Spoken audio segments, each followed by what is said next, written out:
Hey everyone, welcome to another video. Today we're going to talk about issue number 1 of Wolverine, written by Saladin Ahmed and art by Martín Cóccolo. But before we dive into the story, I want to ask you a favor. If you enjoyed this video, please leave a like and a comment to help the channel grow. Now, this issue opens up in the frozen wilderness of the northwest frontier of Canada as we watch a pack of wolves running through the forest. And while they were doing that, we get a narration saying, "For months now, she has led this small but proud pack the best she could. She has led them in fat and in lean times, through killing winters and sparse springs. And during that season, she has also led them to food and safe places. She has led them away from man's poisons and traps.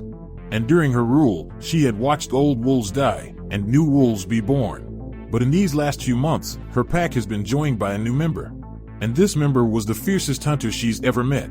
Now, because of this new member, the pack has thrived, and although his shape was wrong and his scent was strange, she found herself thankful that he was one of them." So as Wolverine runs through the woods, on the next page a few short minutes later, we see a silhouette of a person kneeling down with his rifle in hand, as he notices that Wolverine is now one of them. Nothing but an animal that needs to be hunted down.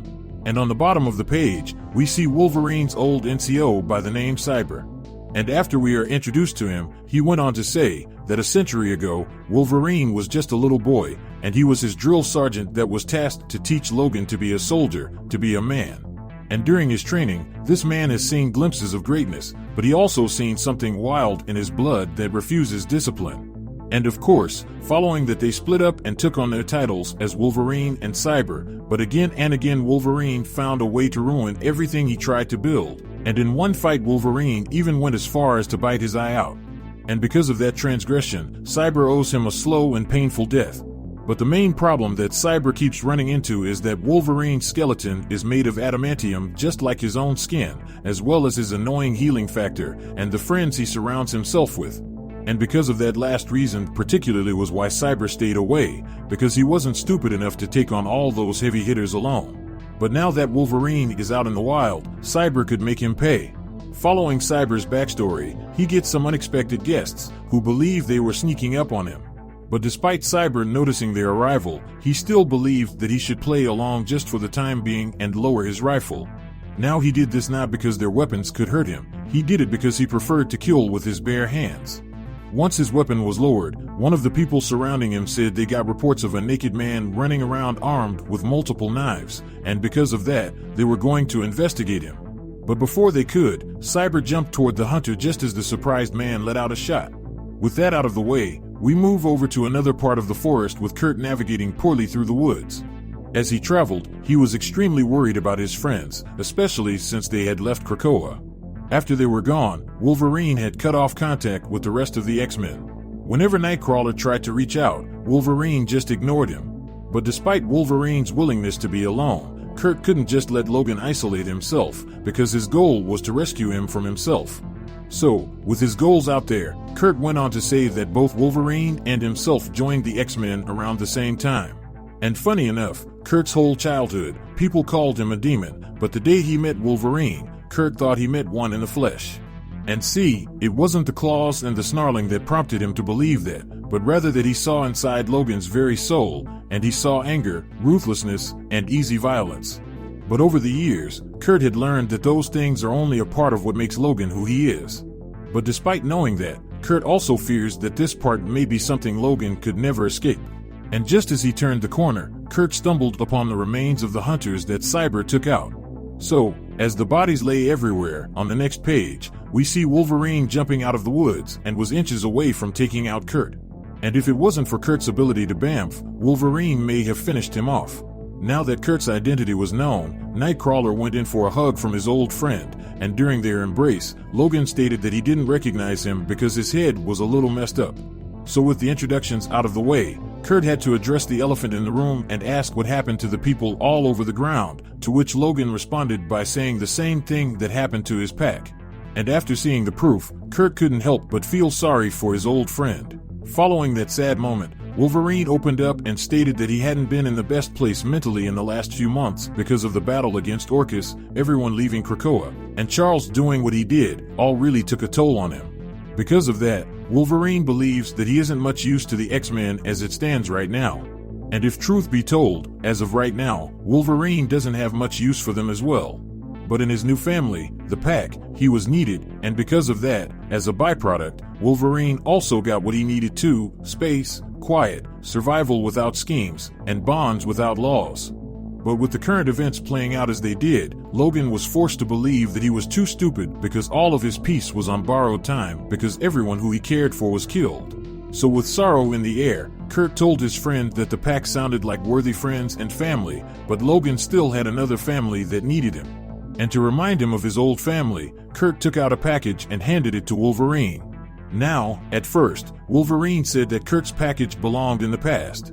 To which Kurt responded by saying, "The past has a way of catching up with people, especially when you were an X-Men. Because, as things stand, things are extremely bad for mutants, and one of their wisest and most powerful leaders is hiding out in the woods."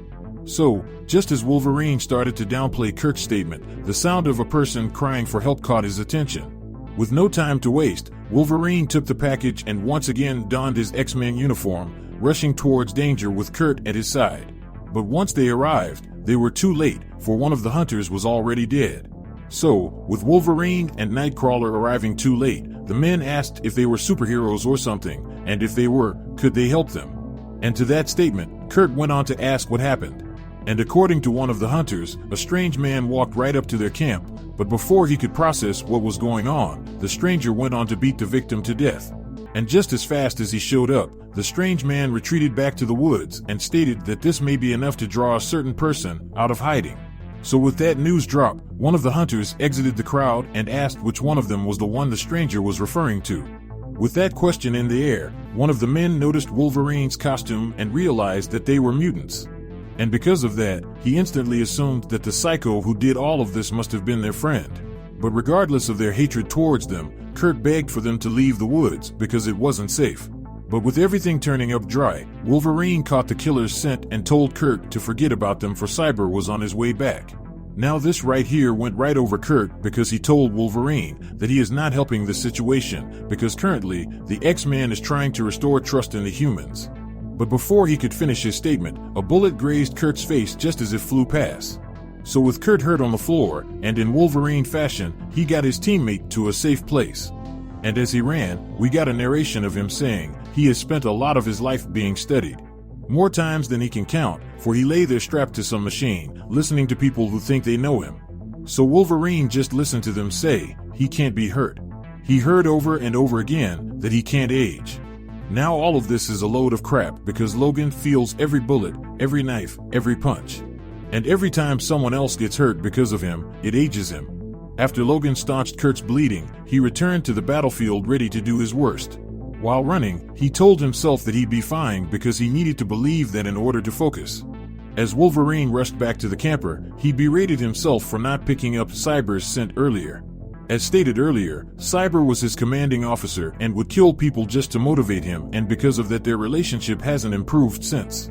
As the tension started to grow, Wolverine then heard a rifle shot in the distance, serving as a signal to bring Wolverine right to him. And once they saw each other, Cyber tossed his weapon aside, and after a small exchange of words, they dived right into battle. With intense force, Wolverine's claws met Cyber's arm, and the battle was on. Throughout the woods, the screeches and squeals of adamantium on adamantium echoed through the forest. But down on the mountainside, the sound traveled and went deep into the caverns. And deeper still, the sound traveled into the seemingly bottomless depths of the earth where metal is born. And there, the sounds are heard, pure and true.